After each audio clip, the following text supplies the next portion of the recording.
नमस्कार, मैं हूं केशव तिवारी और विशाल खबर के चर्चित चेहरे कार्यक्रम में आज हमारे बीच समाजवादी पार्टी के प्रदेशाध्यक्ष रामायण सिंह जी मौजूद हैं। तो स्वागत है रामायण सिंह जी।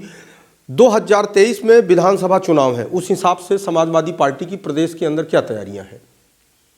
2023 के चुनाव के लिए जी समाजवादी पार्टी ने पूरे मध्य प्रदेश की तैयारियां शुरू कर दी हैं और हमारे सभी जिलों में संगठन बन चुके हैं और सभी जिलाध्यक्षों को मैंने निर्देशित कर दिया है कि आप लोग चुनाव की तैयारी में लग जाएं और इस बार ऐसी तैयारी करें कि बगैर समाजवादी पार्टी की कोई सरकार नहीं बन पाएगी। इसलिए हमारे राष्ट्रीय अध्यक्ष जी का भी निर्देश है कि आप चुनाव की तैयारियां इस ढंग से करें कि हम सरकार में सत्ता में जरूर पहुंचें। सिंह साहब, मध्य प्रदेश के अंदर आज तक जितने भी प्रदेशाध्यक्ष बनाए गए हैं उसमें प्रायः समाजवादी पार्टी यादव को ही प्रदेशाध्यक्ष बनाती थी।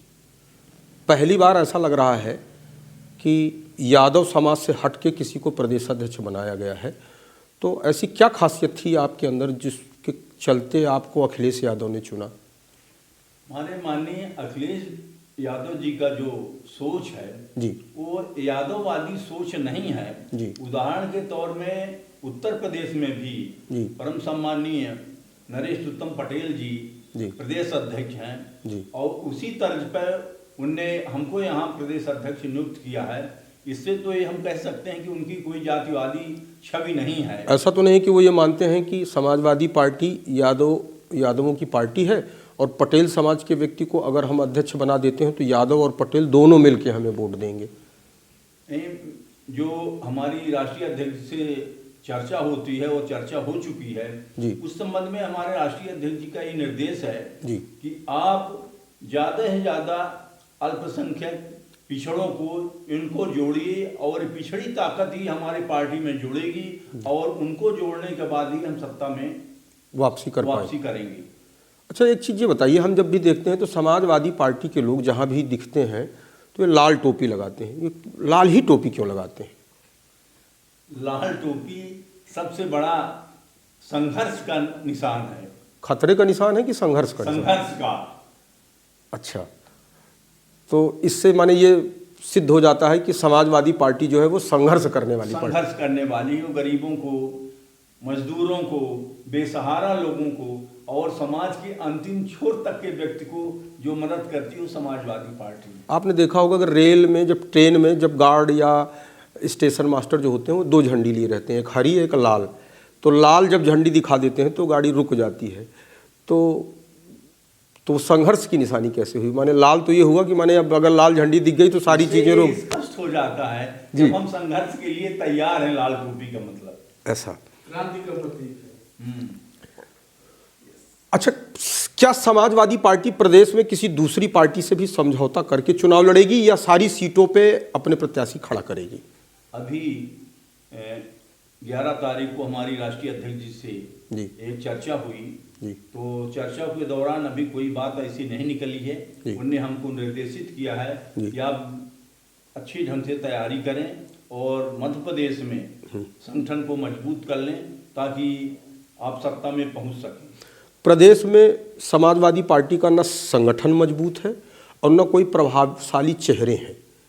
मतलब अगर समाजवादी पार्टी को ये कहा जाए कि मध्य प्रदेश में समाजवादी पार्टी की जो उपस्थिति है वो कागजों में है, ऐसे में 2023 में जिस तरीके से आपने अभी कहा कि हमारे बिना सरकार किसी की नहीं बन पाएगी या हमें बिना अप्रोच किए सरकार बनाना मुश्किल होगा, तो जब आपके पास न संगठन है न आपके पास नेता है तो ऐसे में फिर आप पूरे प्रदेश के अंदर अपने विधायकों को जिताने का सपना कैसे देख सकते हैं? समाजवादी पार्टी में जहां नेताओं का प्रश्न है तो नेता के बल पर सरकार नहीं बनती है, सरकार बनती है जनता के बल पर। और जनता इस सरकार से, भारतीय जनता पार्टी सरकार से ऊब चुकी है कि भारतीय जनता पार्टी सरकार केवल घोषणा करती है और जमीन में कुछ नहीं है। तो हमने अपने संगठन के नेताओं को ये निर्देशित किया हुआ है कि आप लोग अधिक से अधिक लोगों को जोड़ें, संगठन को मजबूत करें और उनको अपने समाजवादी विचारों से समझाएं ताकि वो अपने साथ जुड़ सकें और ज़्यादा से ज़्यादा खास करके मैंने जो फोकस किया है वो ग्रामीण की ओर किया है, क्योंकि ग्रामीण की जनता जो है उनको मालूम नहीं कि सरकार कैसे धोखेबाजी कर रही है। शहर की जनता तो समझती है, लेकिन गांव की जनता को जब तक समझाइश नहीं दी जाएगी वो लोग नहीं समझ पाते इस चीज़ को। आज जनता मध्य प्रदेश में क्या अपने देश में पूरी बेहाल है, इस महंगाई से, बेरोजगारी से सारी जनता त्रस्त हो चुकी है। उत्तर प्रदेश में जब पिछले विधानसभा के चुनाव हुए तो एक हल्ला था कि समाजवादी पार्टी की सरकार बनेगी और भारतीय जनता पार्टी की सरकार नहीं बनेगी, लेकिन उत्तर प्रदेश में एक ये भी हल्ला हुआ कि अगर समाजवादी पार्टी की सरकार बनने पाई तो हिंदुओं का कत्लेआम शुरू हो जाएगा, हिंदुओं के ऊपर अत्याचार होगा। तो क्या आपकी पार्टी तुष्टीकरण की राजनीति करती है?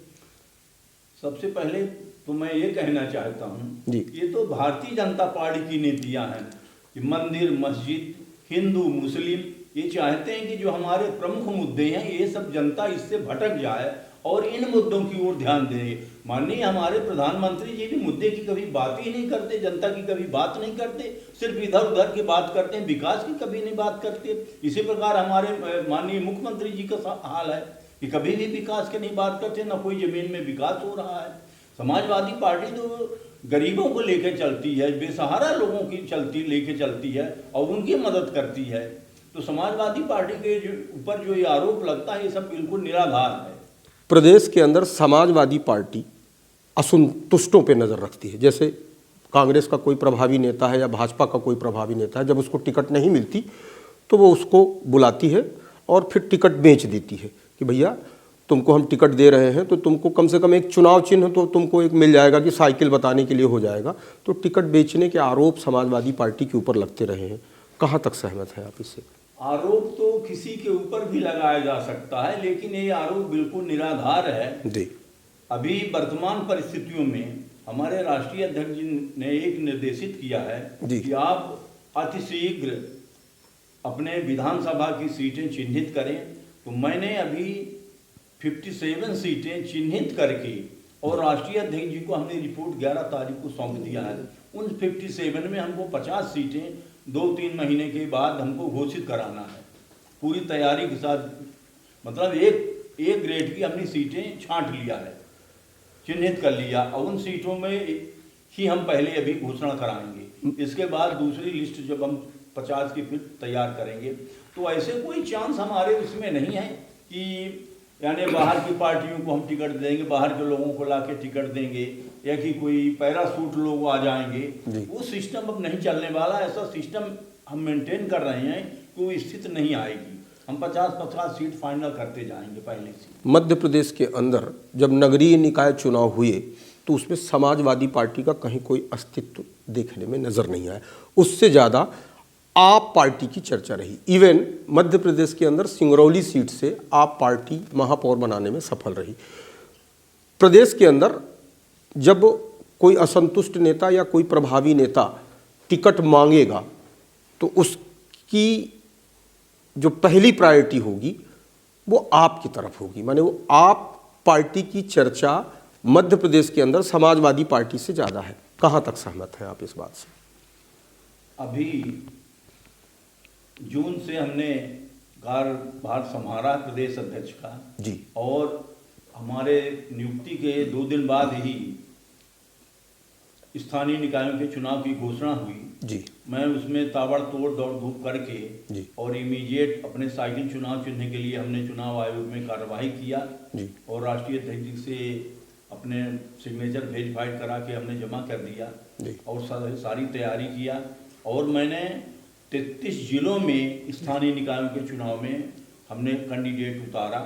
ये बात हम मानते हैं कि चूंकि हमारी तैयारी नहीं थी, हमारा 3 साल से संगठन भंग चल रहा था, कोई प्रदेश अध्यक्ष मध्य प्रदेश में नहीं था, लेकिन मैं आने के तुरंत बाद पूरी तैयारी कर लिया और चुनाव भी लड़ाया ताकि हमारे पार्टी का झंडा पूरे जिलों में, पूरे प्रदेश में दौड़ रही और लोगों को ये लगे कि समाजवादी पार्टी मैदान में आ चुकी है और समाजवादी पार्टी अब चुनाव लड़ेगी। आप चुनाव लड़ेंगे कि नहीं विधानसभा?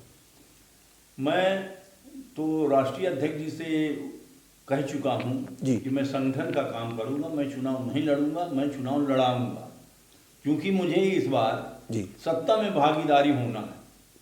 माने आप चाहते हैं कि मध्य प्रदेश में जो भी सरकार बने, तो अगर मान लीजिए भारतीय जनता पार्टी को 4 सीट कम पड़ गई और 4 सीट समाजवादी पार्टी के आ गए, तो क्या समाजवादी पार्टी भारतीय जनता पार्टी को समर्थन देगी? अब ये डिसीजन तो, ये निर्णय तो हमारे राष्ट्रीय अध्यक्ष जी करेंगे जी। क्योंकि सर्वे सर्वा तो हमारे राष्ट्रीय अध्यक्ष जी हैं जी। कि क्या स्थिति बनती है उस समय, उस स्थिति के अनुसार फिर निर्णय लिया जाएगा। जी। मैं तो सारे निर्णय राष्ट्रीय अध्यक्ष जी के निर्देशानुसार ही लेता हूँ। अच्छा, प्रदेश में भारतीय जनता पार्टी की सरकार है, इस संबंध में माने आप भारतीय जनता पार्टी की सरकार से कितने संतुष्ट हैं और कितने असंतुष्ट हैं? हम तो ये मानते हैं कि सरकार के जो मुख्य काम है, शिक्षा, स्वास्थ्य और लाइन ऑर्डर जी। तो भारतीय जनता पार्टी की सरकार इन तीनों मुद्दों में फेल है। अच्छा। न तो शिक्षा में देखिए आप पूरे मध्य प्रदेश में जी। कि सरकार की जो नीतियां हैं, स्कूल बंद करने की चल रही हैं जी। और बच्चों की फीस इतनी बढ़ चुकी है जी। कि सब लोग उस फीस को एफर्ट करने की स्थिति में नहीं हैं। जी। किसी भी स्कूल में शिक्षक नहीं हैं, जी। अगर हैं भी तो वो टेम्परेरी वाले शिक्षक कर दिए हैं, 1-2 हैं। जी। इस प्रकार शिक्षा का स्तर बिल्कुल डाउन होता जा रहा। मैं तो ये मानता हूँ सरकार ये चाहती कि अधिक से अधिक लोग लगता मूर्ख हो जाएं, पढ़ाने की ओर उनका ध्यान ही नहीं सरकार का। और ग्रामीणों की स्कूलों की अगर स्थिति देखी जाए तो 8वीं तक जो स्कूल हैं उनमें 1-2 टीचर देखने को मिलते हैं। ऐसी स्थिति में पढ़ाई का स्तर क्या होगा? और सरकार की नीतियां स्पष्ट झलक रही कि ये चाहती है कि प्राइवेटीकरण हो और प्राइवेट बच्चों पर लोग पढ़ें। इसी प्रकार स्वास्थ्य के बारे में सिर्फ हम देखते हैं कि डिस्ट्रिक्ट लेवल को छोड़ करके बाकी जो समीपस्थ पीएससी और छोटी छोटी जो उनके सेंटर हैं वहाँ पर न तो कोई डॉक्टर है, न तो दवाई है। इवन ये चीज स्थिति आती है कि इंजेक्शन तक उनके पास नहीं रहते। सरकार कहती है हम फ्री दवाई करते हैं, जब कुछ है ही नहीं आपके पास तो आप फ्री क्या करते हैं? मैंने समाजवादी पार्टी की ओर से एक और मांग किया है जी। कि जिस प्रकार भारतीय जनता पार्टी सारे जिलों में करोड़ों करोड़ के भारतीय जनता पार्टी कार्यालय खोल रही है, मैं तो कहता हूं कि सारे जिलों में, मध्य प्रदेश के सभी जिलों में मेडिकल कॉलेज खोले जाएं। उससे हमको 2 फायदा होगा। एक तो हमारे डॉक्टर बढ़ जाएंगे, बच्चों की पढ़ाई की सुविधा मिलेगी, और दूसरा क्या है, चिकित्सा सुविधा अच्छी मिलने लगेगी। आप सतना का ही उदाहरण ले लें तो सारे ग्रामीण लोग जितने हैं सब सतना आते हैं दवाई कराने के लिए। गांव में कुछ सुविधाएं नहीं, गांव में जो पीएचसी सेंटर हैं। इसलिए इसी प्रकार लाइन ऑर्डर का जो देखिए कि हर दिन कितने अपराध हो रहे हैं, अपराधों की संख्या बढ़ती जा रही है। खासकर यौन अपराध तो हमें मानते हैं कि सबसे ज्यादा मध्य प्रदेश में हो रहे हैं। और हमारे मुख्यमंत्री जी का कोई कंट्रोल नहीं है कर्मचारियों के ऊपर, न अधिकारियों के ऊपर। आज अधिकारी और कर्मचारी पूरे निरंकुश हैं। हमारे माननीय मुख्यमंत्री जी एक दिखावा करते हैं कि कहीं कोई गड़बड़ी होती तो जाते हो बाबू को, एलडीसी को और ग्राम सेवक को, एक शिक्षक को, इनको सस्पेंड करते हैं। मैं तो कहता हूं अगर मुख्यमंत्री जी को कुछ करना है, निर्णय लेना है तो क्लासों ना ऑफिसर को सस्पेंड करे, ना कलेक्टर को करे, एसपी को करे। लेकिन आप लोगों ने देखा होगा क्या कभी कोई भी कलेक्टर या कि कोई एसपी क्या सस्पेंड हुआ? नहीं हुआ। मुख्यमंत्री जी उनको नहीं करते, केवल दिखावा करते हैं। हमारे मुख्यमंत्री जी सारे काम चाहे जिस क्षेत्र में देखें उनका काम केवल दिखावे का है, और उसी दिखावे के कारण से जनता को दिग्भ्रमित करते हैं। सिर्फ हम एक चीज में जरूर मानते हैं हमारे मुख्यमंत्री जी कि हमारे प्रदेश के ऊपर इतना कर्ज ले रहे हैं, जो 1000 करोड़ 2000 करोड़ हर महीने कर्ज लेते हैं। तो आज पूरे मध्य प्रदेश में सारी जनता के ऊपर जो 8 करोड़ के लगभग हमारी जनता है, उसके ऊपर 70 से 80 हजार रुपए कर्ज हो रहा है महीने का, बढ़ रहा है, इतना कर्जा हो गया उनके। तो मुख्यमंत्री जी और जो भी कर्जा लेते हैं तो मैं तो ये भी मानता हूँ कि सारा पैसा नॉन प्रोडक्टिव आइटम में खर्च हो रहा है, डेवलपमेंट में तो खर्च नहीं हो रहा। उनका पूरा पैसा चुनाव के लिए तैयारी में लगता है, चुनाव में जाता, जो भी है तो दिखावे वाले काम करते हैं। रहा सवाल रोड का, जो रोड दिखते हैं बनने हो तो सब प्राइवेटीकरण के रोड हैं, उनके सरकारीकरण के रोड कहाँ बन रहे हैं? शहर के बाहर के देखिए आप, कोई रोड नहीं है, सब टूटे हुए रोड पड़े। पीडब्ल्यू के पास पैसे नहीं है, फिर कर्जा किस बात के लिए इतना लिया जा रहा है? आज पूरा देश कर्ज, हमारा प्रदेश कर्जे से लदा जा रहा है, इतना कर्जा हो जा रहा है। भाई 8 करोड़ के लगभग जो पॉपुलेशन हो रही है, 70 से 80 हजार रुपये जो कर्ज हो रहा है, इतना कर्ज तो होना नहीं चाहिए। तो बहुत बहुत धन्यवाद रामायण सिंह जी, आप हमारे स्टूडियो आए और आप हमसे बातचीत की और सरकार की खामियों और सरकार की अव्यवस्थाओं के बारे में आपने हमसे चर्चा की। बहुत बहुत धन्यवाद।